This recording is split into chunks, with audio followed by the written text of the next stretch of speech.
Dans l'exercice 28, page 258, il faut d'abord tracer un triangle rectangle isocèle de sommet principal A. Ça veut dire que le point A, c'est non seulement là où il y a l'angle droit, mais c'est aussi là où partent les deux côtés qui ont la même longueur. Donc on va tracer le triangle ACD rectangle isocèle en A, et comme on ne donne pas de longueur, il suffit juste de faire un angle droit et ensuite de reporter avec le compas de chaque côté de l'angle droit pour avoir le triangle isocèle, rectangle isocèle. On nous demande maintenant de tracer l'image de D par la rotation de centre A d'angle 60 degrés dans le sens des aiguilles d'une montre.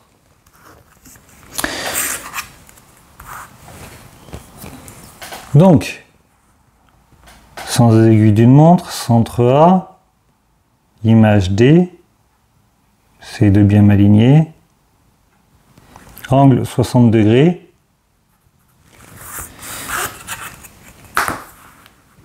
et je vais avoir mon point B qui va être quelque part par là. À quelle longueur? C'est pas compliqué, on prend la longueur AD, et puis on la reporte ici. C'est le point B. Et j'ai mon triangle. Ça. Et un angle ici de 60 degrés. Alors, il y a un petit quelque chose qui m'embête sur cette figure, c'est que j'ai un triangle qui est dans l'autre.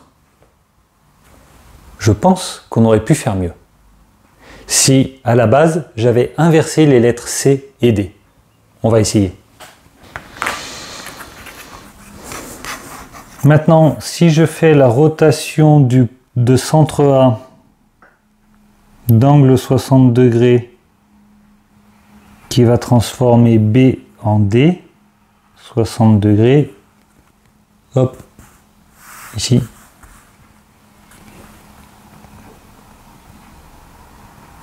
Ah, ça va être bien là. Le point B. On va bien le voir.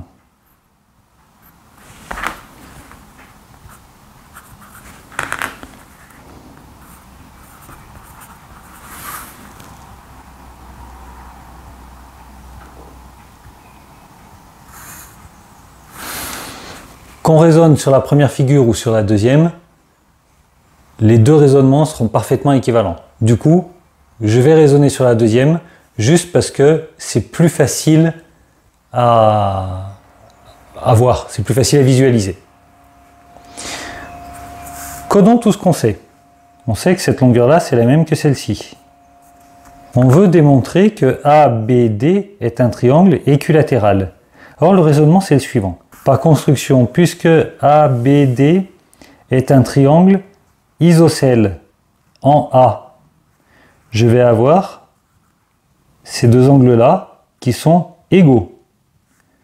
Je sais d'autre part que la somme des mesures des angles d'un triangle est égale à 180 degrés. Celui-là, il en vaut 60. 180 moins 60, il m'en reste 120 à répartir en deux angles égaux. 120 divisé par 2, ça fait 60 chacun. 60 et 60.